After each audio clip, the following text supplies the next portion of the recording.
Hey guys, welcome back to my YouTube channel. आज के इस वीडियो में हम पढ़ेंगे बायोलॉजिकल साइंस का लेसन प्लान, जिसका प्रकरण है जीव जगत का वर्गीकरण। ये हमारे बायोलॉजिकल साइंस का 7वां लेसन प्लान है। इसके पहले के 6 लेसन प्लान हम पिछले वीडियो में डिस्कस कर चुके हैं, आप उन्हें वहाँ से ज़रूर देख लें। तो चलिए गाइज, अब हम स्टार्ट करते हैं अपना लेसन प्लान नंबर 7। सबसे पहले हम कोई भी लेसन प्लान लिखने से पहले उसकी संख्या लिखते हैं, यानी कि ये हमारी पाठ्य योजना संख्या 7 है, तो हमने लिखा है कि पाठ्य योजना संख्या 7। उसके बाद हम अपना नाम, अपने विद्यालय का नाम, उसके बाद एक कॉलम बनाएंगे जिसमें दिनांक, कक्षा, विषय, कालांश एवं समयावधि लिखते हैं। और उसके जस्ट नीचे ही हम अपना प्रकरण लिखते हैं। प्रकरण जो है आज का हमारा वो है जीव जगत का वर्गीकरण। अब नेक्स्ट हमारा आता है सामान्य उद्देश्य, जो कि हमने यहाँ पूर्वरत लिखा है। ये हमने पूर्वरत इसलिए लिखा हुआ है क्योंकि पिछली कई वीडियो में हमने सामान्य उद्देश्य लिखा हुआ है, आप वहाँ से देख सकते हैं। फिर हमारा आता है विशिष्ट उद्देश्य। विशिष्ट उद्देश्य के अंतर्गत हम 3 उद्देश्यों का जिक्र करते हैं, जिसमें हमारा पहला होता है ज्ञानात्मक उद्देश्य, दूसरा बोधात्मक और तीसरा क्रियात्मक। ज्ञानात्मक उद्देश्य में सभी छात्र जीव वर्गीकरण का आधार जान सकेंगे। बोधात्मक के अंतर्गत हम लिखेंगे कि छात्र जंतुओं का वर्गीकरण बना सकेंगे। और क्रियात्मक या प्रयोगात्मक में लिखेंगे कि पादप एवं जंतु वर्गीकरण के आधार पर अलग अलग कर अध्ययन कर सकेंगे। उसके बाद आती है हमारी सहायक सामग्री, कि हमने किन सहायक सामग्रियों की मदद से अपनी पाठ्य योजना को संपूर्ण रूप से बच्चों के सामने प्रस्तुत किया है। तो यहाँ हमने लिखा है कि चित्र बना चार्ट पेपर। उसके बाद शिक्षण विधियाँ। शिक्षण विधियों के अंतर्गत हम उन विधियों को लिखते हैं जिनके माध्यम से हम एक पाठ्य योजना को बच्चों के सामने प्रस्तुत करते हैं, जैसे कि हमने किया है प्रश्नोत्तर विधि का प्रयोग, व्याख्यान विधि का प्रयोग और प्रदर्शन विधि का प्रयोग। नेक्स्ट हमारा होता है पूर्व ज्ञान। पूर्व ज्ञान यानी कि बच्चे पहले से कितनी जानकारी रखते हैं। यहाँ हम लिखते हैं कि छात्र जीव जगत के बारे में सामान्य जानकारी रखते हैं। पूर्व ज्ञान के बाद जो आता है हमारा प्रस्तावना प्रश्न, जो एक लेसन प्लान का सबसे महत्वपूर्ण पार्ट होता है। प्रस्तावना के प्रश्न, इसमें भी हम 2 कॉलम बनाते हैं, एक छात्राध्यापक या छात्राध्यापिका कथन का और एक छात्र छात्रा कथन का। छात्राध्यापिका कथन के अंतर्गत हम बच्चों से कुछ प्रश्न करते हैं, जिनमें हमारा पहला प्रश्न है कि हम किस मंडल पर रहते हैं। बच्चे बताएंगे कि पृथ्वी पर या भूमंडल पर। फिर हम दूसरा प्रश्न करेंगे कि भूमंडल पर कितने जंतु हैं। बच्चे बताएंगे असंख्य हैं, अनगिनत हैं। फिर हमारा तीसरा प्रश्न होगा असंख्य जीवों का अध्ययन करने के लिए क्या आवश्यक है। बच्चे बताएंगे कि असंख्य जीवों का वर्गीकरण करना आवश्यक होता है। फिर हमारा चौथा जो प्रश्न होगा वो होगा कि जीवों का वर्गीकरण किस आधार पर किया जाता है। वहाँ बच्चे मौन हो जाएंगे, तो क्वेश्चन हमारा समस्यात्मक होता है। फिर हम उद्देश्य कथन लिखते हुए बच्चों से बोलते हैं कि बच्चों, आज हम लोग विज्ञान विषय के अंतर्गत जीव जगत के वर्गीकरण के बारे में विस्तृत अध्ययन करेंगे। उद्देश्य कथन के ठीक बाद आता है हमारा प्रस्तुतिकरण। अब हम प्रस्तुतिकरण करते हैं बच्चों के सामने, जिनमें हम 4 कॉलम बनाएंगे। पहला शिक्षण बिंदु का, दूसरा छात्राध्यापिका कथन का, तीसरा छात्र छात्रा और चौथा श्याम पटकारे का। अब प्रस्तुतिकरण के अंतर्गत हम 3 शिक्षण बिंदुओं को लेकर बच्चों के सामने डिस्कस करते हैं, जिनमें प्रत्येक शिक्षण बिंदु के पहले विकासात्मक प्रश्न और प्रत्येक शिक्षण बिंदु के बाद बोधात्मक प्रश्न बच्चों से करते हैं। विकासात्मक प्रश्न में हमारा पहला है कि जीवों को किस आधार पर बांटा गया। बच्चे सामान्य तौर पे मौन रहते हैं, तो समस्यात्मक हो गया। अब हमारा जो शिक्षण बिंदु है उसमें हम लिखेंगे जीवों का वर्गीकरण, पहले पॉइंट पे जीवों का वर्गीकरण। और फिर छात्राध्यापिका कथन के अंतर्गत स्पष्टीकरण लिखते हुए उसको प्रस्तुत करेंगे बच्चों के सामने कि जीव जगत का विस्तार जलमंडल, भूमंडल एवं वायुमंडल तक फैला हुआ है। इसमें असंख्य जीव जंतु और पौधे पाए जाते हैं या होते हैं। इतने सारे जीवधारियों के सुविधाजनक अध्ययन के लिए वैज्ञानिकों ने उसकी समानता और असमानता के अनुसार समूहीकृत किया है। यही पद्धति वर्गीकरण कहलाती है।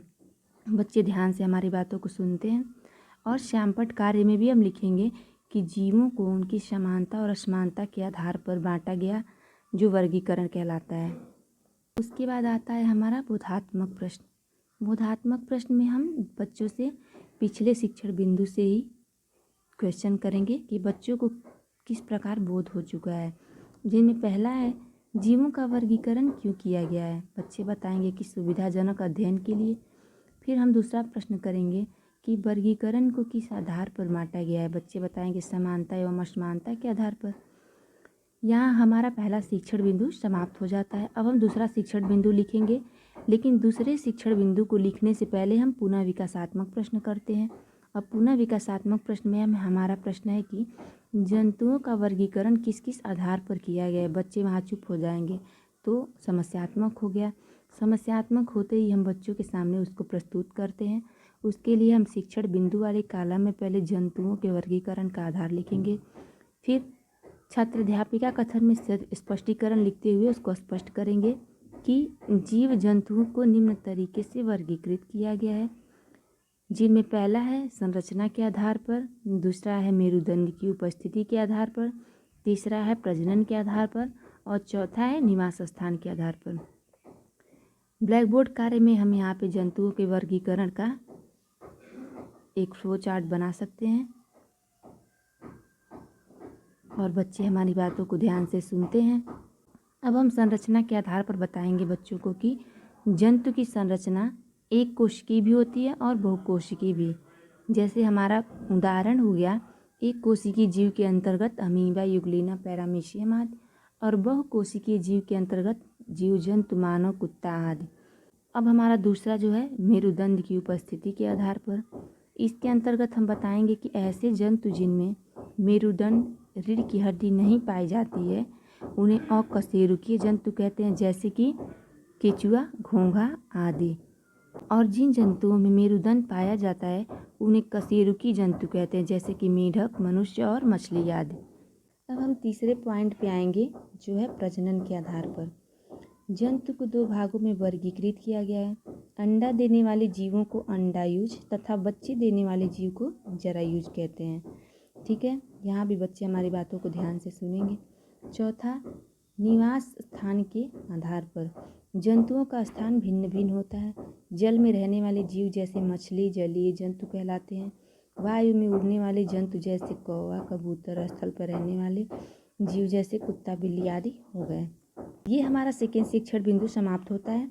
अब सेकेंड शिक्षण बिंदु से ही हम बोधात्मक प्रश्न कर लेते हैं, जिनमें पहला है कि एक कोशिकीय जीव के उदाहरण बताइए। बच्चे बताएंगे अमीबा, यूग्लिना आदि। और दूसरा है कि जीव जंतुओं में मेरुदंड नहीं होता, वो क्या कहलाते हैं, वो अकशेरुकी जंतु कहलाते हैं। अब हम तीसरा शिक्षण बिंदु डिस्कस करेंगे, और जैसा कि हर शिक्षण बिंदु के पहले हम विकासात्मक प्रश्न करते हैं, तो इस शिक्षण बिंदु के पहले भी हम विकासात्मक प्रश्न करते हैं कि पौधे का वर्गीकरण कैसे किया गया। बच्चे चुप होते हैं, मौन होते हैं, समस्यात्मक होता है क्वेश्चन। तब हम पौधे का वर्गीकरण शिक्षण बिंदु में लिख के और उसका स्पष्टीकरण देंगे कि जंतुओं की तरह ही पौधे भी सभी सामान्य वातावरण में पाए जाते हैं। जल में, स्थल में पाए जाने वाले पौधों की संरचना अलग अलग होती है। पौधों का वर्गीकरण दो आधार पर किया गया है। बच्चे ध्यान से सुनते हैं बात को, और हम ब्लैक बोर्ड कार्य में पौधों का वर्गीकरण बना देते हैं फ्लो चार्ट पे कि पौधे का वर्गीकरण जो है वो दो टाइप में हुआ है, एक पुष्पी पौधे और एक अपुष्पी पौधे। पुष्पी पौधों के अंतर्गत देखते हैं, ये पौधे पुष्प विकसित पौधे होते हैं। इनमें पुष्प और फल दोनों लगते हैं। इनमें जड़, तना, पत्ती स्पष्ट रूप से दिखाई देती है, वो क्या कहलाते हैं, पुष्पी पौधे। हमारा सेकेंड जो होता है वो होता है अपुष्पी पौधे। इसके अंतर्गत इन पौधों पर पुष्प कभी लगते नहीं हैं। अधिकतर इनमें जड़, तना, पत्ती का भी अभाव होता है। इसमें फल भी नहीं लगते हैं। ये पौधे अविकसित होते हैं। मांस तथा फर्न में पुष्प नहीं लगते हैं, लेकिन जड़, तना, पत्ती पाई जाती है। ये रहा हमारा तीसरा शिक्षण बिंदु। अब हम तीसरे शिक्षण बिंदु से बोधात्मक प्रश्न कर लेते हैं, जिसमें पहला है पौधों का वर्गीकरण कितने भागों में किया गया है। बच्चे बताएंगे दो भागों में, पुष्पी व अपुष्पी पौधे। अब हम अपुष्पी पौधों का उदाहरण पूछेंगे। बच्चे बताएंगे मास एंड फर्न। ठीक है, तो अब हमारा 3 शिक्षण बिंदु समाप्त हो चुका है। अब हम पुनरावृत्ति प्रश्न करेंगे। पुनरावृत्ति प्रश्न का अर्थ होता है कि जो हमने तीनों शिक्षण बिंदु बच्चों के सामने डिस्कस किए हैं, उनके अंतर्गत जो भी प्रश्न आते हैं वो हम पुनरावृत्ति प्रश्न में बच्चों से पूछते हैं। जिसमें पहला है अकशेरुकी जंतु किसे कहते हैं, प्रजनन के आधार पर जंतुओं को कितने भागों में बांटा गया है, पौधों के वर्गीकरण को विस्तार से बताइए। और हमारा जो लास्ट होता है वो होता है कि गृह कार्य, और गृह कार्य में हम बच्चों को देते हैं कि सभी छात्र घर से जीव जगत के वर्गीकरण के बारे में लिख कर लाएंगे। तो गाइस, ये रहा हमारा आज का बायोलॉजिकल साइंस का लेसन प्लान, जिसका प्रकरण था जीव जगत के वर्गीकरण। बायोलॉजिकल साइंस के और भी लेसन प्लान जो हमने पीछे डिस्कस किया हुआ है उसको आप ज़रूर देख लें। और हमारा आज का लेसन प्लान कैसा लगा आपको उसे कमेंट सेक्शन में ज़रूर बताएं। साथ ही हमारे चैनल को लाइक, शेयर और सब्सक्राइब अवश्य कर दें। Thank you so much guys.